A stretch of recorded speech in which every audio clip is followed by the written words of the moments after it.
which what a compressor is going to do is going to make the quieter parts louder and the louder parts quieter. Mostly we're worried about making quieter parts louder so that you don't have to completely ditch the audio for the actual game to hear you talk. And a lot of times, if you're like me, you might mumble a little bit, and especially if you have an iPad that's not exactly in your face, like a mic, like a headset mic or something might be, then you may want to do this. So, see, I compress the audio, then you see, obviously, that's a lot louder. Let me switch it to dB view so you can specifically see closer to what happens.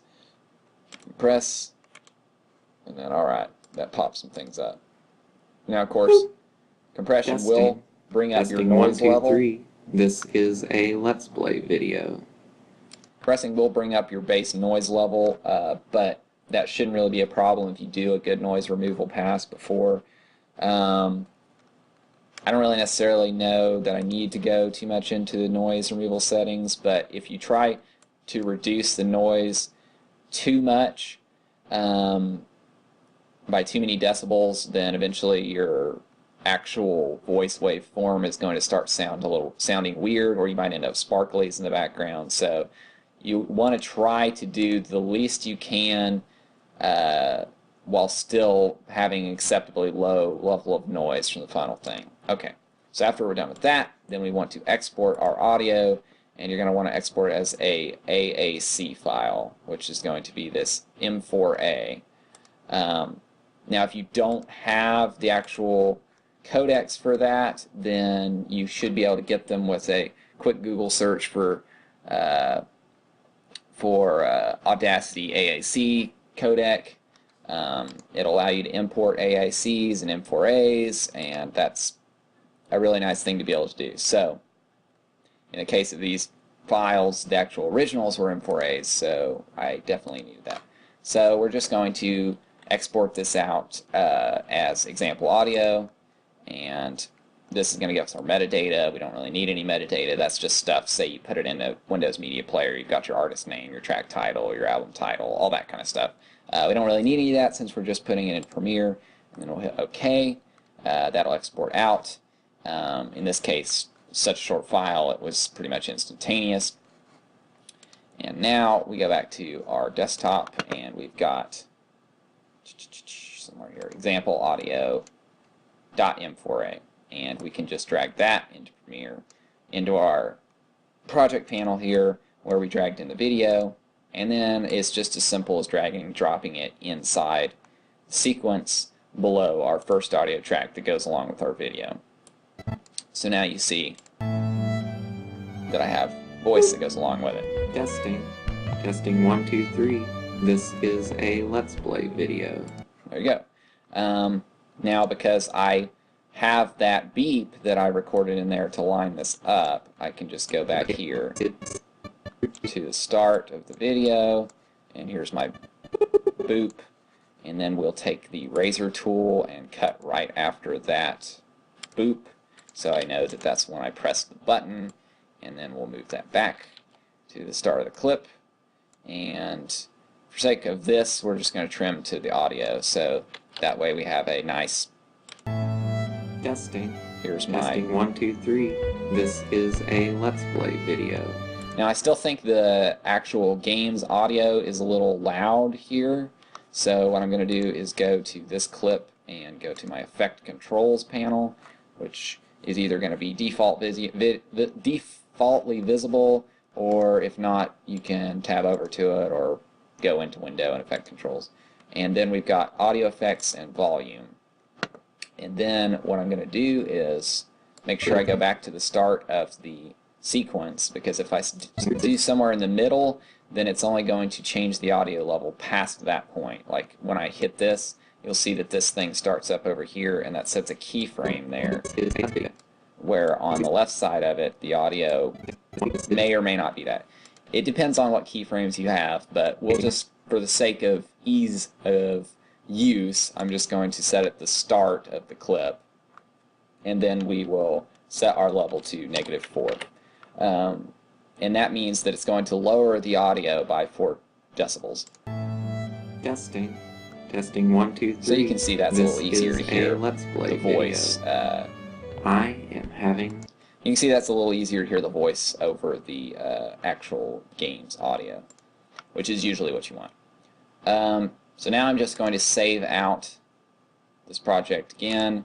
I guess I could have just hit save because it already saved initially. And then the things that now that we're finally done with our Let's Play, let's say we've synced up our audio, it's good. If we had multiple clips, then we could put another clip in here. And if we just wanted to copy over our volume level from one to the other, we could copy and then paste attributes on here, and then you'll see that that gets that negative volume level. But anyway, so you put all that stuff together, and then we can finally export this out as our MP4 file. So to do that, you're going to go to File and then Export and then Media. This is going to pop up with a bunch of settings that are pretty scary, but for now we're just not going to worry about it, and we're going to hit Q. Now the Q button's not going to be there if you don't have at least, I think, CS5 of Premiere. Before that, Adobe Media Encoder was just built into Premiere. Now it's actually a separate application, which is great because if we have a bunch of different segments, say we want to split up into 15-minute segments, now we can just queue those all out, and then we can hit Start to encode, and then no worries from there. Okay, so we see we got sequence 1. It's going to go out to an AVI. Okay, we don't really want to do that, so let's go over here, and let me delete these presets for now, just so I can show you how you might build one. So you've got lots and lots and lots of presets on the side here. You know, we could go in and just set up all that stuff by hand, but if we know what we're doing, then there's some nice presets over here under the web video heading, particularly YouTube. So we got YouTube HD. We got 720p videos, 480p, 1080p. In this case, I'm just going to go with 720p, and then we'll drag that over here and drop it not on the sequence, but over top of this thing right below it, so that we can replace that. See, if I were to drag it on the sequence, it's going to add it so that we have a different output for that that thing that we had as an input. Oh boy. Okay, there we go. Alright, so this is going to export 720p and 29.97 frames per second, which we may not really want to do because we know we recorded at 30 frames per second. So we'll just open that up by clicking on it, and then we'll go down here. If you want, you can export out at the actual resolution of your video. What the heck?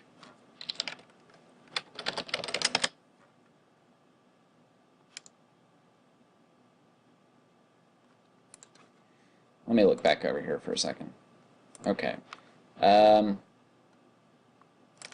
think what we're having happen here is that the aspect ratio is a little different between the original video and the export.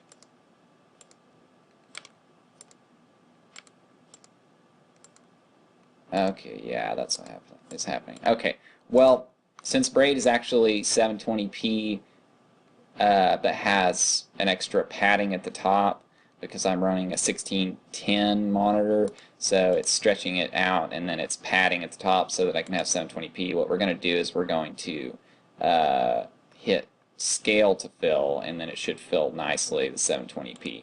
Ideally, you want your original video to be the exact same size as your output. So in this case I have 1280 by 800 and 1280 by 720. I would probably want the output to be 1280 by 800, or I would want to make sure that my recording in the first place was 720p. But Braid doesn't really let me do that because it's detecting what my monitor's resolution is and it's trying to match that. But ideally we want to make sure that we get either 720p or 1080p or whatever our final output is going to be with the original. That way it can save us on exporting time, because if Premiere needs to downsample or upsample the video to match whatever our final output is, then that's going to make the encoding take longer. Okay, so we've got our different settings down here. Let's expand this out so it should be a little easier to see over here. 1280 by 720, our frame rate, we set that to 30 because the original was 30, and that's again going to save us time. And even if YouTube converts it to 29.97, that's fine. We don't have to worry too much about that. That's just going to be on their end, and we want to kind of save as much time as we can on our end. If you are going to have a larger video, this level here, 3.1, that's going to constrain your actual video size. You see when I go up here, that changes to 1080p, and once I go down here, it's smaller, so we'll just set that to 4.0, that's fine, and then set this back to 30. You've got different encoding settings. For the most part, for the H.264, which is the MPEG-4 codec, variable bitrate 1 pass is fine. You can do 2 passes and you might get better quality in the final video, but it is going to take probably about twice as long to render out the video. You don't really want constant bitrate because that's going to make your file size much larger in a lot of cases.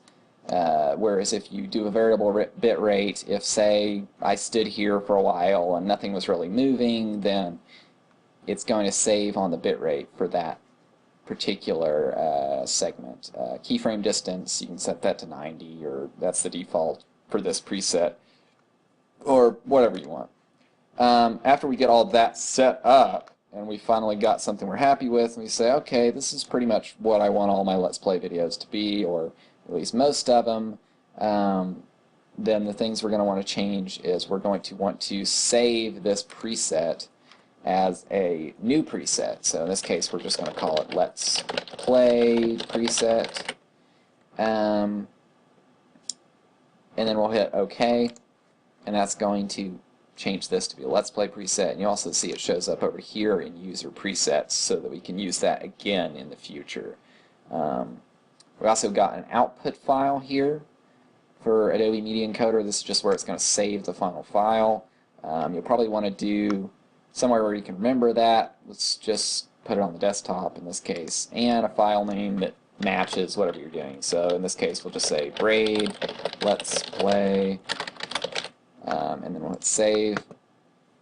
And then after we've got everything set up the way we want, now we can just go ahead and hit the Start Queue button, and then it's going to export the video down here, which puts our audio alongside it, and then that could take a long time depending on the length of the video. It does that little ding when it's done, and then we'll see over here on our desktop we've got our braid let's play.mp4, and we can just open that up. Testing. Here's Testing our Let's 1, Play. 2, 3. This is a Let's Play video. I am having fun. So that's pretty much it. At this point you'd go to YouTube or Vimeo or wherever, and then you could just upload this MP4 file to your page and you'd be good to go. So I don't know if that was really a coherent or great tutorial. I'm just kind of a little bored and felt like putting something together on how to do this stuff. So hopefully you enjoyed that video as much as I enjoyed making it, and have fun and be good to each other. I'll see you next time.